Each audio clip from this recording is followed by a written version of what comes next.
Working title. The name of this poem is How to Write a Poem About Ferguson. Or the name of this poem is How a Black Man Dies and No One Makes a Sound. Or the name of this poem is Everywhere is Ferguson. Or the name of this poem is When the Moonrise Sounds Like Gunshots. Or the name of this poem is How to Teach Your Babies to Walk and Not Run Ever. Or How to Teach Your Babies to Carry a Wallet the Size of Your Smile. Or the name of this poem is How Not to Smile and Make Yourself a Target.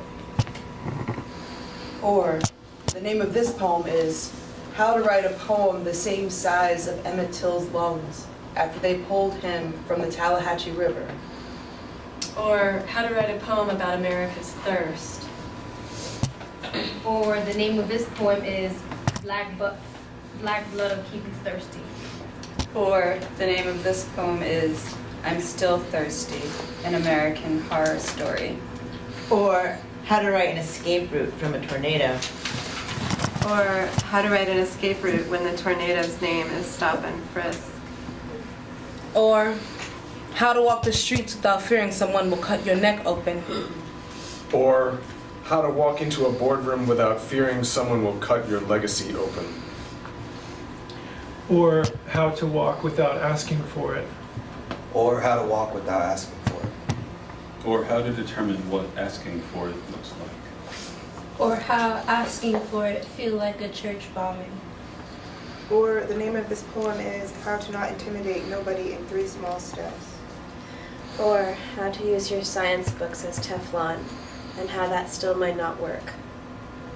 Or the name of this poem is How to Write About the One Time You Held a Gun.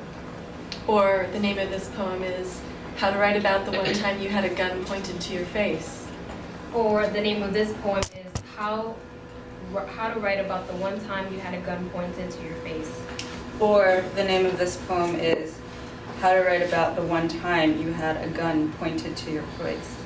Or the name of this poem is How to Write the One Time You Had a Gun Pointed to Your Face. Or How to Write a Poem from the Perspective of a Cop's Gun. Or How to Write a Poem from the Perspective of a Cop's Taser. Or How to Write a Poem from the Perspective of a Cop's Gun. Or How to Write a Poem from the Perspective of a Cop's Boot. Or How to Write a Poem from the Perspective of a Cop's Baton.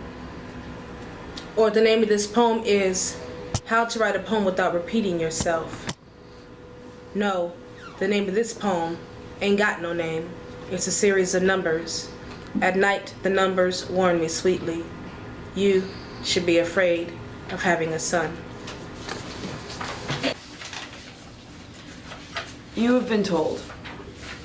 Get over being God. Empty from pockets, dreams of being understood. This will never happen. You are fringe. Go away. Sit at the edge of a mountain, or an ocean, or a road. Let it do what it does. Just like you will do what you do. Like you could ever stop yourself. Leaving is knowing the unknown is better by virtue of not being now. You are not the first. You are not the last. You are not alone, even when you want to be alone. Everything you are running from is standing directly behind you. It will not kill you anymore.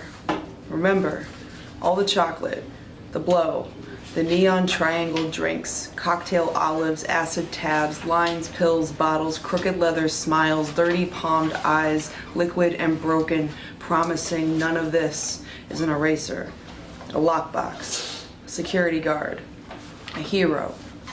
Remember what pulls you down. Remember that it serves you, the pulling. Indulgence is just another name for soothe. Reliability is an impossible thing to hope for that doesn't make people any less valuable. The disease may be shame. The disease may be inflammation. Know that it could be the food you eat. Quit eating things. Avoid gluten or dairy, sugar or soy, eggs or nightshades or nitrates for weeks. Notice what happens. Pick one thing. Eat it all day long. Notice what happens. Quit drinking alcohol, stop smoking pot, notice what happens, take back your body, this is your body. Know that coffee makes you anxious, Know that sugar makes you cry. No shower is hot enough to burn off bourbon palm prints. No numb will press their fingers any further away. No, it could be the thoughts you think. Know that you are never what you think. They will tell you over and over to get over yourself. What they are trying to say is that your world is not so small. The word should is not of you. It is someone else's belief tugging at your reins. Spit out the bridle. Buck, you are not workhorse or show pony. You are embodied. Resist. Forget that there are things about you that will never change. Know there are things about you not worth changing. Know that indulgence is just another name for surrender. Know that this is all about shame. Purple bruises sit only so long before they harden into stone. Resist. You are embodied. Remember, you came out screaming. You are human, a capacity to feel. You are a library, collecting stories and dust. You don't know who you are without either of them. No, there are so many places for you, that nothing is on accident, that you are no accident, even though you have been told differently.